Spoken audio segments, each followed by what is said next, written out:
Hello friends, welcome to our YouTube channel New Sunshine, जहां हम discuss करते हैं कुछ बेहतर। सबसे पहले तो फ्रेंड्स, आप सभी को हिंदी दिवस की बहुत बहुत शुभकामनाएं। तो स्टार्ट करते हैं हम हमारा आज का वीडियो। आज का हमारा जो वीडियो होने वाला है वो बेसिकली लैंग्वेज पेडागोजी से होने वाला है।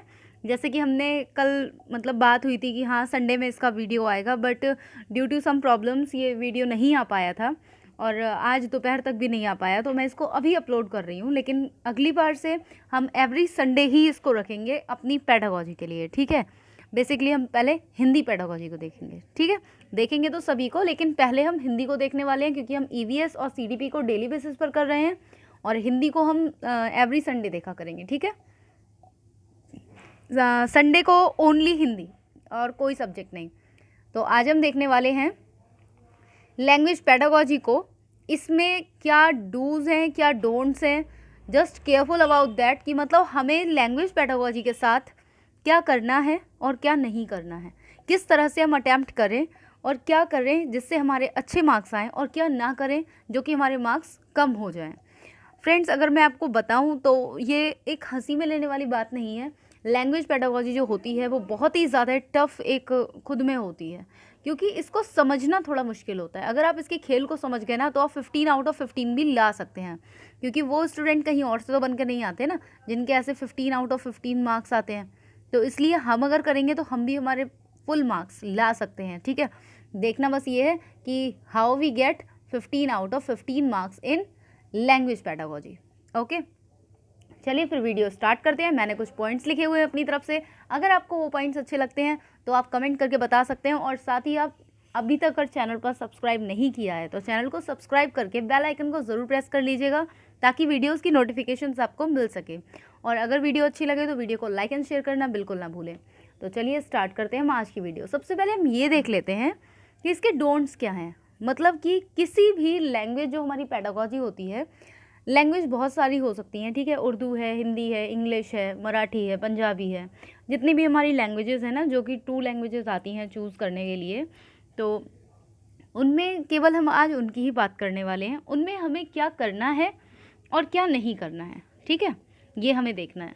तो यहाँ पर मैंने कुछ पॉइंट्स लिखे हुए हैं, बहुत ही ज़्यादा शॉर्ट में, ये बस ऐसे टिप्स लिखे पॉइंट्स लिखे हुए हैं, इनको हमें देखना है। तो हमारे यहाँ पर जो फर्स्ट पॉइंट है, फर्स्ट पॉइंट मैंने यहाँ पर लिया है एग्ज़ाम्स।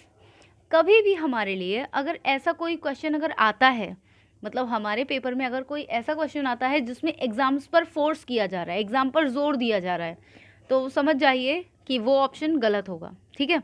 तो एग्ज़ाम पर जोर बिल्कुल भी नहीं देना है। इस तरह से आप ना एलिमिनेट करते जाइए अपने आंसर को, अपने जो ऑप्शंस हैं उनको।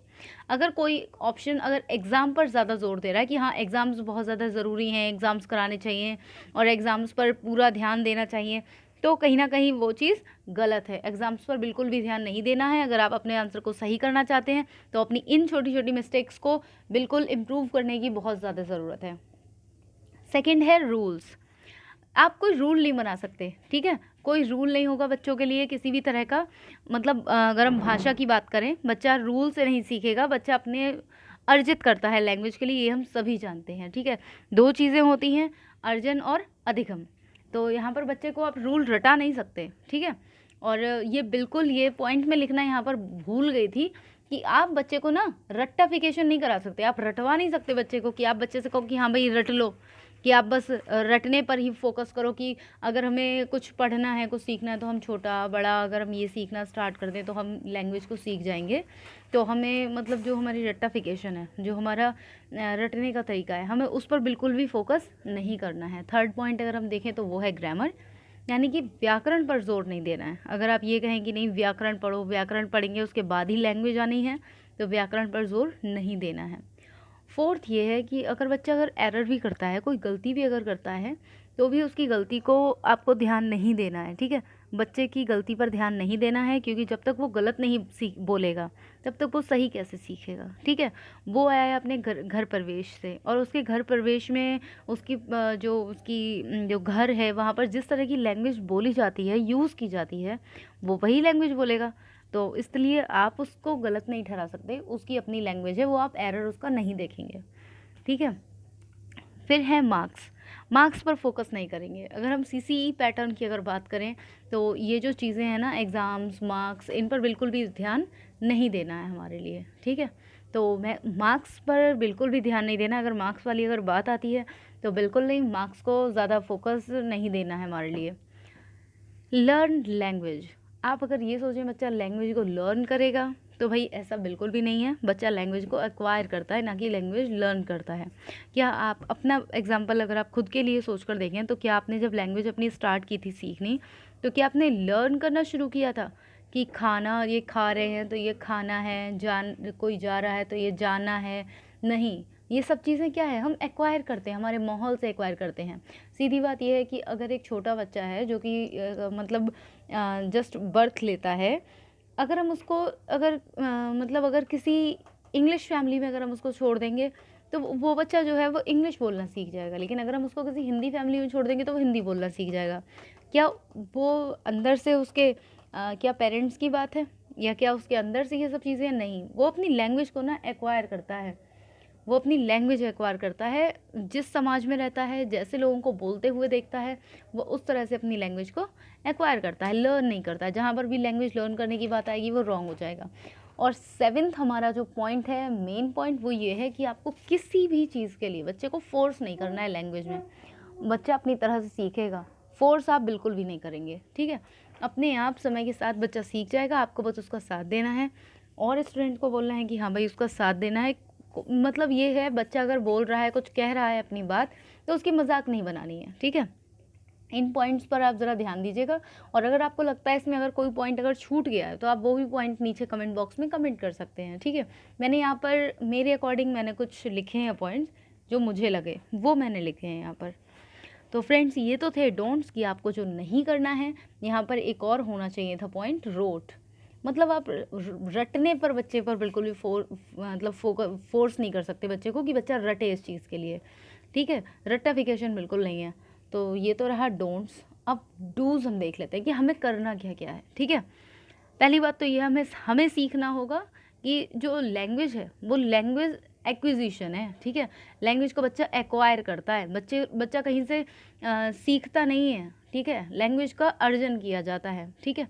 सीखना मतलब ये है कि आपको कोई भी काम अगर है तो आपको नहीं आता तो आप वो काम सीख लेते हैं, उसके नियम होते हैं और कुछ रूल्स होते हैं। लेकिन एक्वायर में क्या होता है कि वो चीज़ें खुद ही हमारे अंदर धीरे धीरे आने लगती हैं, तो लैंग्वेज को एक्वायर करते हैं, ठीक है। सेकंड है सराउंडिंग, उसकी सराउंडिंग कैसी है, उसका माहौल कैसा है, तो ये सब चीज़ें हमें देखनी पड़ेंगी, इनको बिल्कुल भी इग्नोर नहीं कर सकते, ठीक है। थर्ड पॉइंट हमारा जो मेन इम्पॉर्टेंट है वो है LSRW। क्या है ये LSRW? L मतलब listening, S speaking and R reading, W writing. ये जो हमारे पॉइंट्स हैं, इन्हीं पर पूरी की पूरी जो हमारी शिक्षा प्रणाली है इस पर बेस्ड होनी चाहिए, ठीक है। यानी कि बच्चा क्या बोल रहा है, क्या लिख रहा है, क्या सुन रहा है, क्या राइट कर रहा है, इन सब पर हमें भाषा को अगर सुधारना चाहते हैं हम बच्चे की, तो हमें इन सब पर ध्यान देना है, ठीक है। और अपने क्वेश्चंस में इस तरह के जो क्वेश्चंस ऑप्शंस होंगे उनको हमें करेक्ट करना है, यानी कि वही हमारे करेक्ट होंगे, ठीक है। और इसमें मतलब हमें जो करना है उसका जो मेन पॉइंट है ना कि हमें क्या करना है, तो जो मेन पॉइंट है वो हमें ये करना है कि हमें अपनी जो वोकैब है, पेडागॉजी से रिलेटेड जो वोकैब है, उसे हमें स्ट्रॉन्ग करनी है, ठीक है। पेडागॉजी से रिलेटेड वोकैब, जैसे कि समावेशी शिक्षा हो गई, एकीकृत शिक्षा हो गई। तो इसके लिए क्या करना होगा, अगर आप किसी भी कहीं से भी अगर आप नहीं पढ़ना चाहते हैं और आप सेल्फ स्टडी करना चाहते हैं, तब भी आपके लिए बहुत ही ज़्यादा यूज़फुल है। आप एक रजिस्टर बनाइए प्रॉपर और उसमें आप इन टर्म्स को लिख लीजिए, क्योंकि देखिए ये जो कुछ टर्म्स है ना, ये किसी भी लैंग्वेज पेडागॉजी में या किसी और भी जो हमारी और भी पेडागॉजीज़ होती हैं और सब्जेक्ट से रिलेटेड, उन सभी में भी ये आते ही रहते हैं।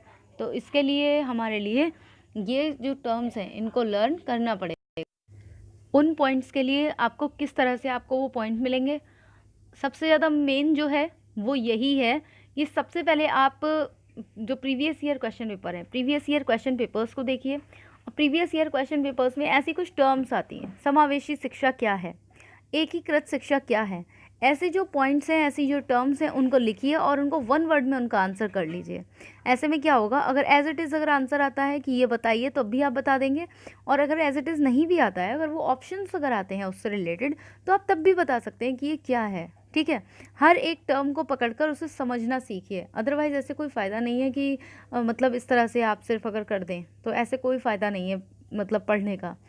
केवल प्रीवियस ईयर लगाने से कुछ नहीं होगा, प्रीवियस ईयर को समझना ज़रूरी है। एक मैंने स्मार्ट स्ट्रैटेजी 2020 मैंने एक वीडियो बनाई थी, अगर आपने वो नहीं देखी है तो वो देखना आपके लिए बहुत ही ज़्यादा ज़रूरी है। तो ये तो था हमारा किसी लैंग्वेज पेडागोजी को समझने का, लैंग्वेज पेडागोजी के क्वेश्चन सॉल्व करने का तरीका, जो कि मैंने आपको अपनी तरह से बताया है।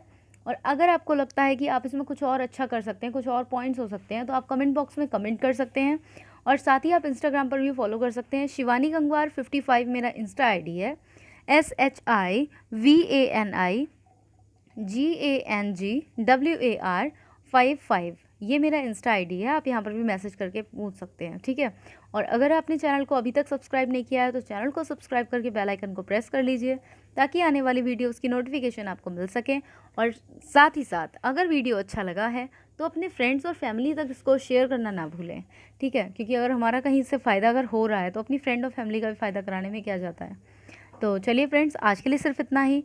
कल मॉर्निंग में आपसे फिर मुलाकात होगी ईवीएस के साथ, और हम ईवीएस में क्लास 3 की बुक्स के जो नोट्स हैं हम उसको देखेंगे, ठीक है। तो friends, thank you for watching my video.